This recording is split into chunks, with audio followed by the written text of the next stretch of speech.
Hello and welcome to What a Horror Show, the horror and cats kind of podcast, unscripted discussions of basically whatever I've been up to. Well, friends, I have been playing Evil West. I started playing it on my PC, and it's just such a fun pick up and play, able to be broken out into bite-sized chunks, that I decided to put it on my Steam Deck instead and play it mainly there.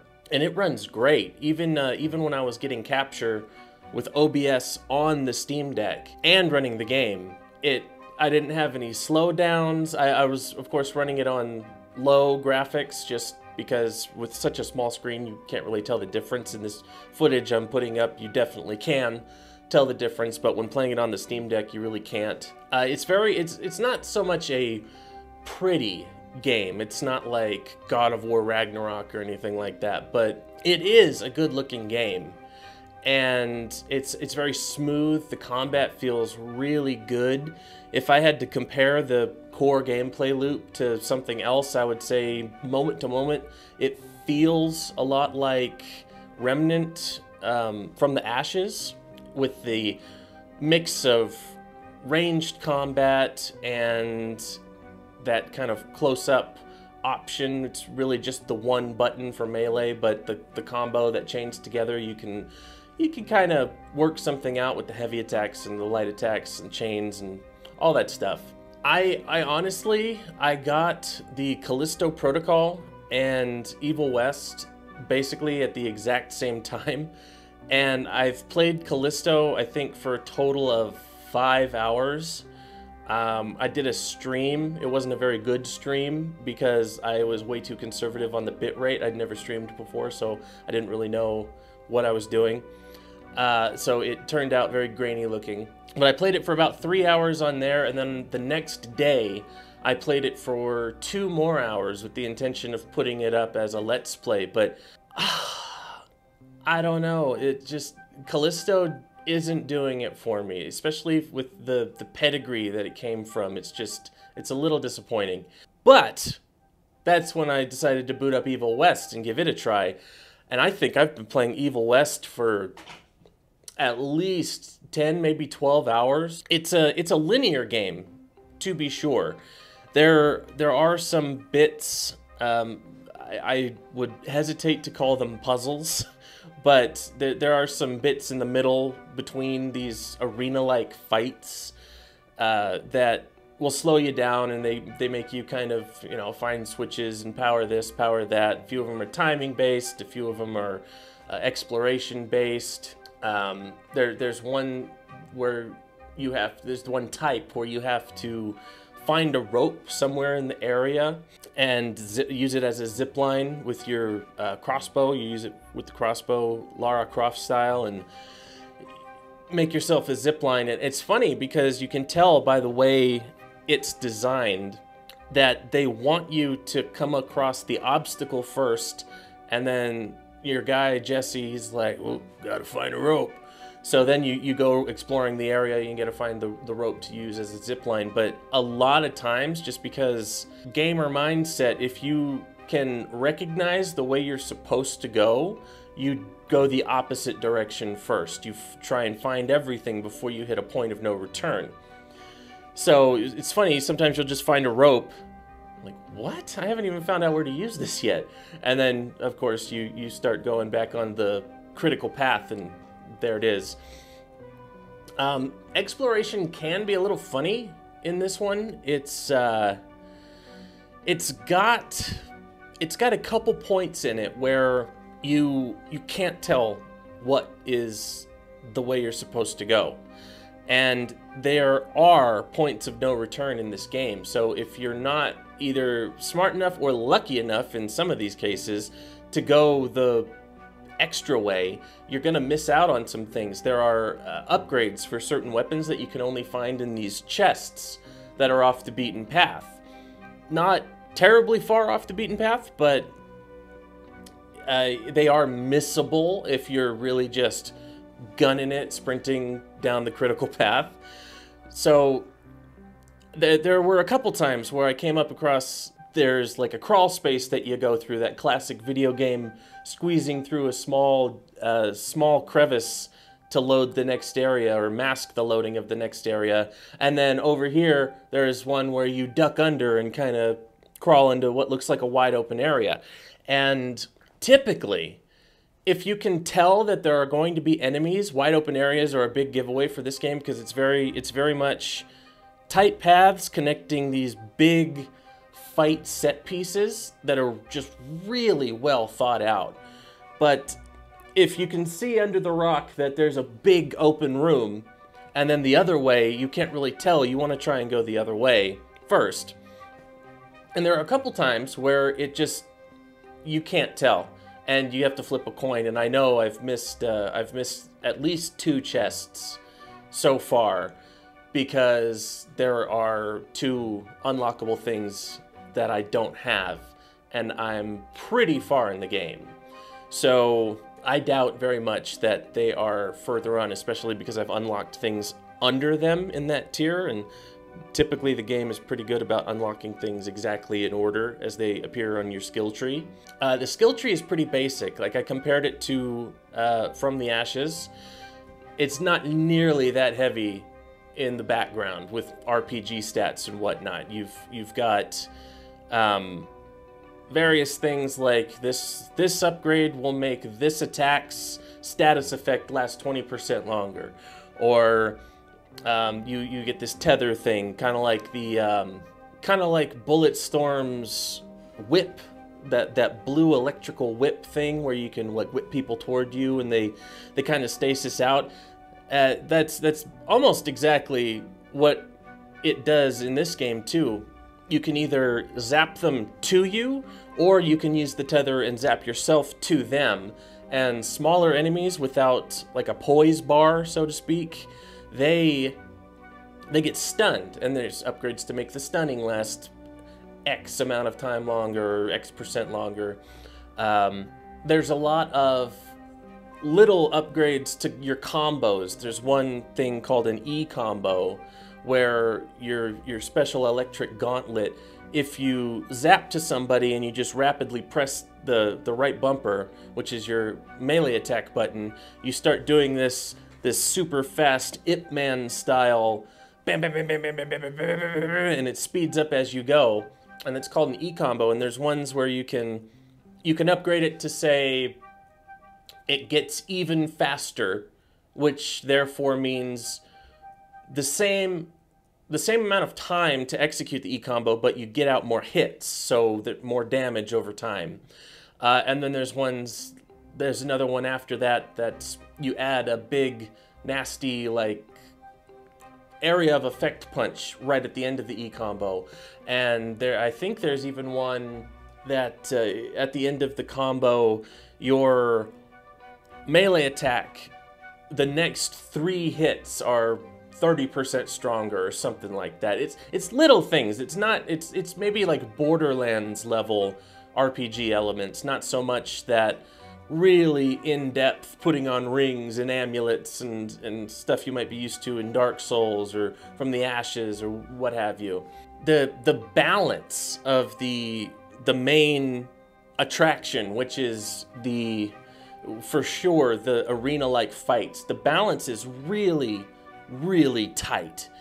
I love it, and I think it's pretty rare for me to actually go into a new area or a new arena and get through it on the first try, because it's almost wave shooter like, and it's not randomized. This is something you can, if you die, you know what's coming. It's not going to be different the next time around, which I actually kind of like. I thought that the fights were going to get really repetitive, but they constantly are introducing new enemy types, and what's great is they'll introduce them as almost a boss fight. It'll be just this one enemy, and it'll kick your butt while you're trying to figure out all its moves.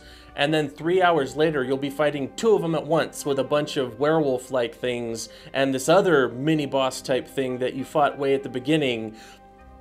And you're just handling it like a champ because it's one of those games that you get better at. It's not so much your upgrades that make the difference. It's you as the player upgrading your own knowledge and prowess, basically.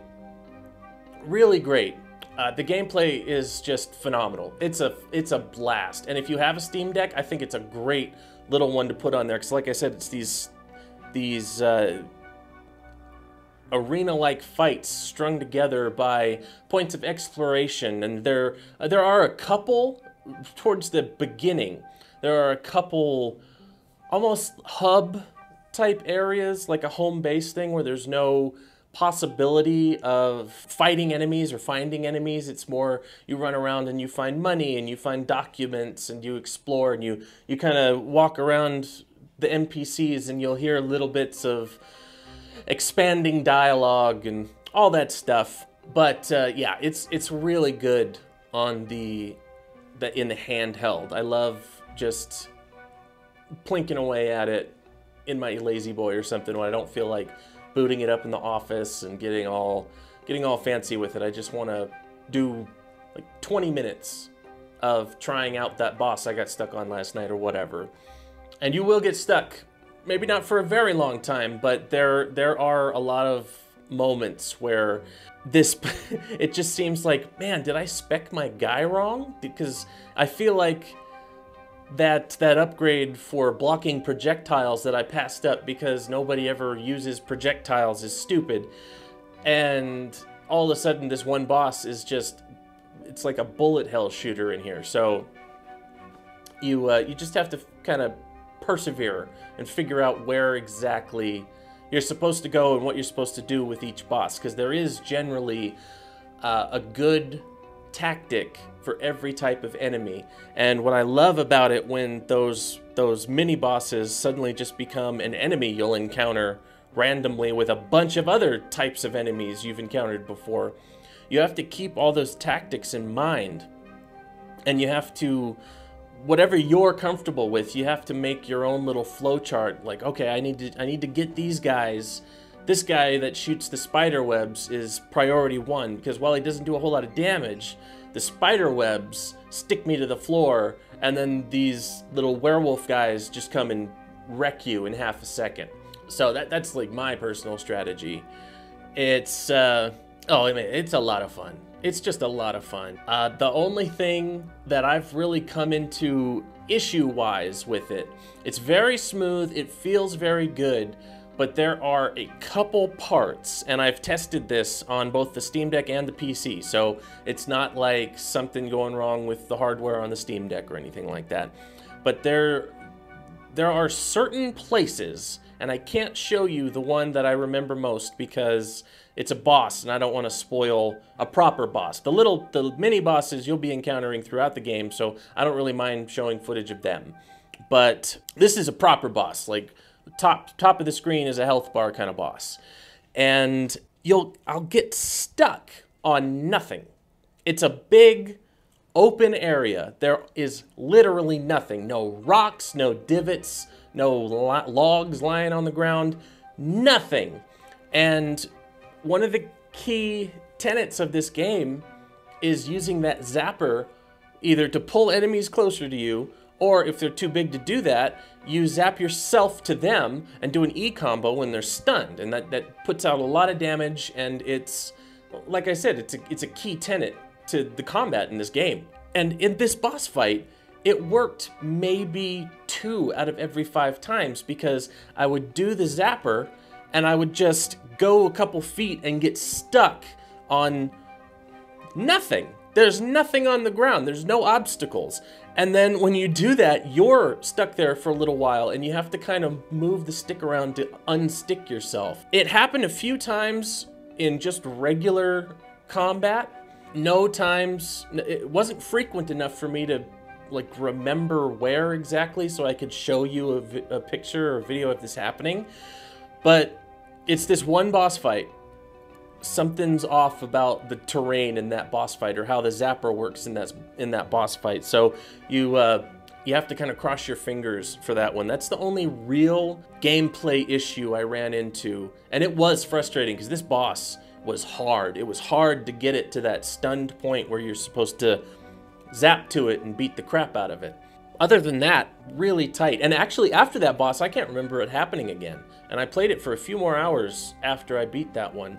So it may just be something really bad in that arena. Something to do with how the landscape is programmed. Just getting caught on the non-existent geometry. As far as the story goes, I am barely paying attention. This game is, for me, it's not about the story. I actually played a fairly significant part of it on mute while I was watching a movie one time, just because I didn't care. I didn't care about the story. I just don't. I have watched most of the cutscenes, and you know, they're pretty few and far between. The levels are long. The levels are a decent length, and there aren't too many cutscenes within them. And if they are, they're usually just introducing a new enemy type or something, and Jesse goes, "What the hell are you?" That's another thing. The characters, they're very archetypical. You've got Jesse, he's your badass, born into the vampire hunting business, won't shed a tear for nothing.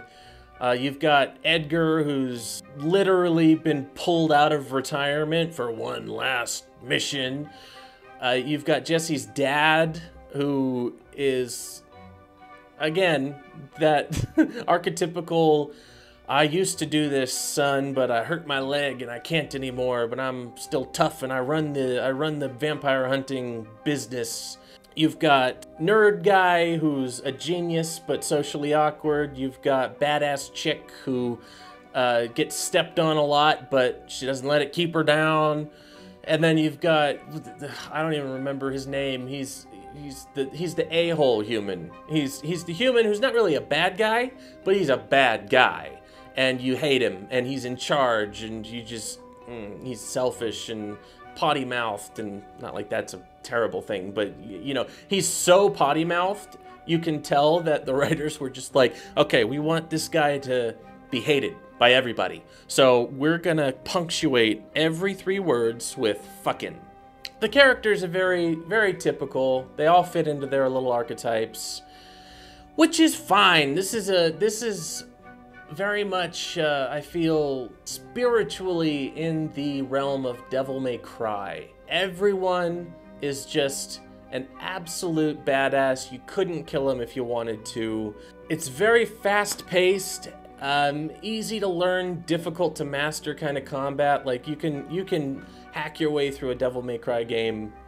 I'm not very good at them, and I've beat some of them. So you can get through a Devil May Cry game, but the thing is that rating system, right?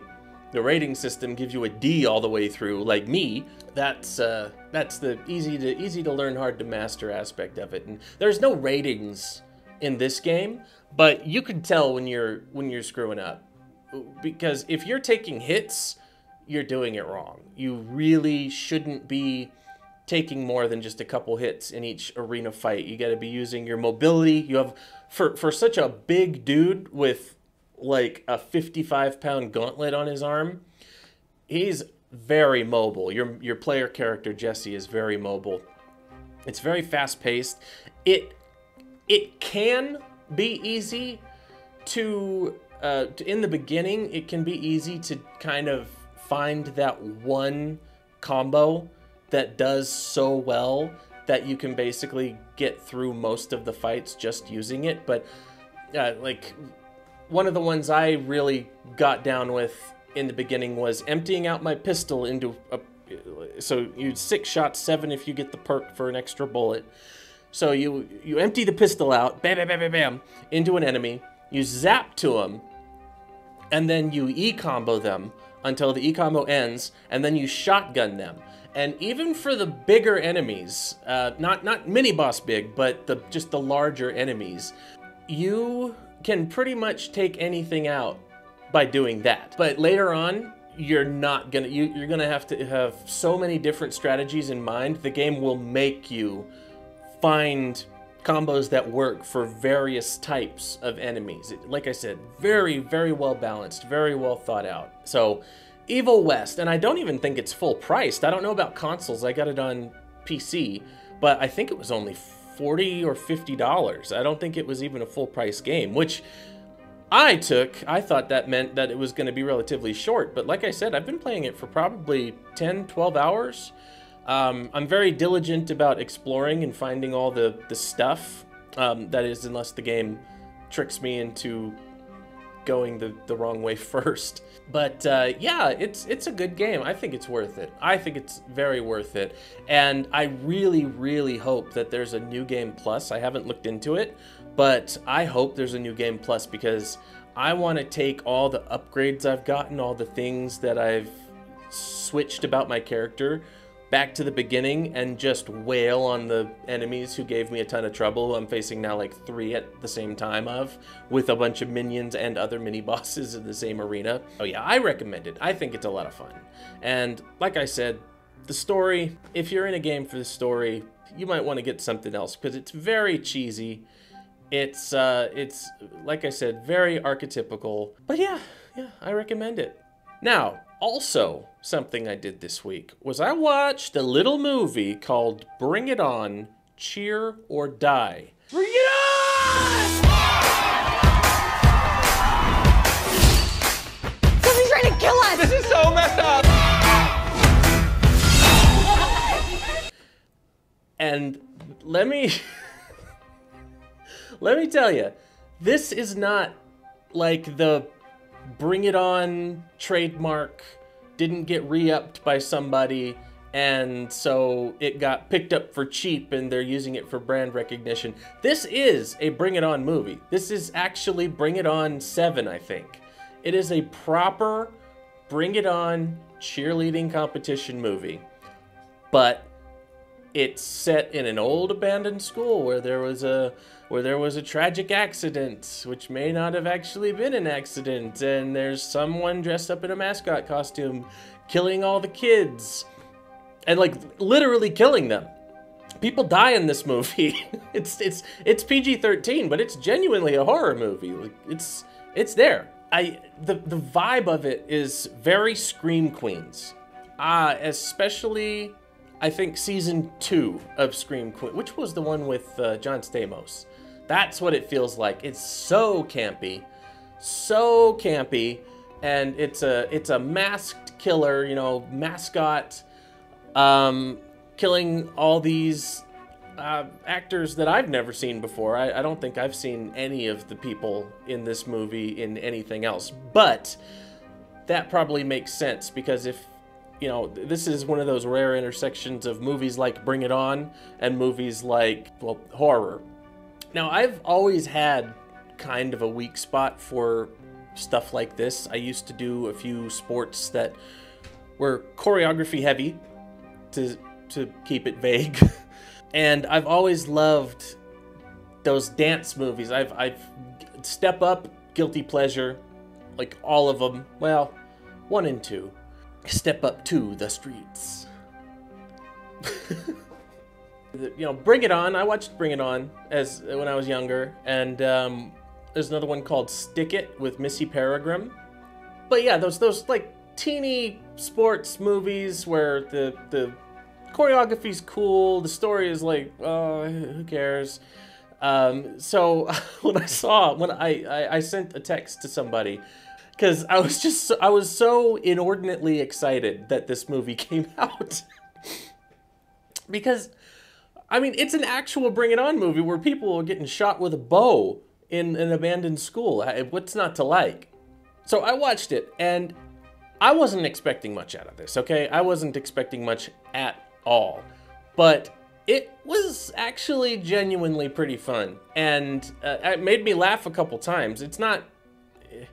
These like campy horror comedy type things, they're more laugh on the inside a lot of times, but this one actually made me laugh out loud a few times. So just a quick note on Bring It On, Cheer or Die. If you have Fubo TV, it's on there. That's where I watched it. Yeah, give it a shot if that's what you're into. If that's how you get your sick kicks, like me. Well, anyway, thanks for stopping in for the inaugural podcast, but not really. Hope you learned something. Hope you got some recommendations. I'll see you next time. Oh, the next list is should be coming out sometime in the next week, and it is 6 foreign holiday horror movies. And there are some really good picks on there. There's some, there's a couple that are funny, a couple that are very not funny. It's a good smattering of Christmas horror from the international plate that we have available to us. And also, I'll see you then. Thanks for watching.